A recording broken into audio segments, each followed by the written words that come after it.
ঈদে ঘোরাঘুরি করতে বের হয়ে আমরা পেয়ে গিয়েছিলাম হাতির ঝিলের মোজো ঈদ ফেস্ট। মোজোর ছিল না, এটা মূলত আকিজের ছিল। অ্যান্ড সেখানে গিয়ে দেখি বাচ্চাদের ড্রয়িং প্রতিযোগিতা চলছে। তা আমার মেয়ে ড্রয়িংয়ে অনেক বেশি উৎসাহ থাকে সবসময় তার, সেই জন্য আমিও দিয়ে দিলাম যে ঠিক আছে যাও, যা খুশি করো। তো এটার মধ্যে একটা চকলেট গিফট পেয়েছিল, আর আমরাও পেয়ে গিয়েছিলাম একটা সুন্দর সন্ধ্যা।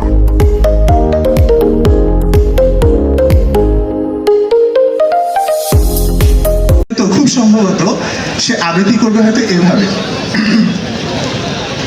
ইঁদুর মারি, তেলা পোকা মারি, ছাদ পোকা মারি, পিঁপড়া মারি, ইঁদুর চিকার মারামারি, নষ্ট করে বাসা বাড়ি, চিত হয়া খায়, ভূত হয়া মরে, ভূত হয়া খায়, চিত হয়া মরে।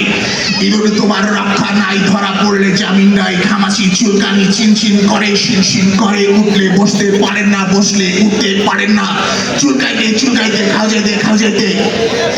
ওইখানে তোর দাদির কবর ডালিম গাছের তলে 30 বছর ভিজায় রেখেছি দুই নয়নের জলে।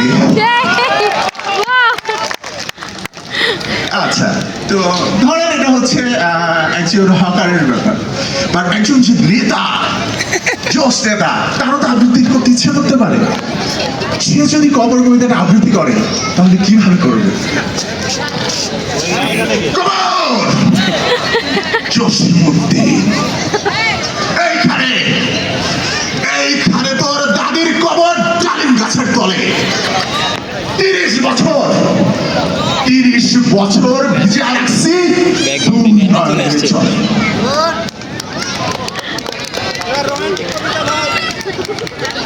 বুঝি নাই?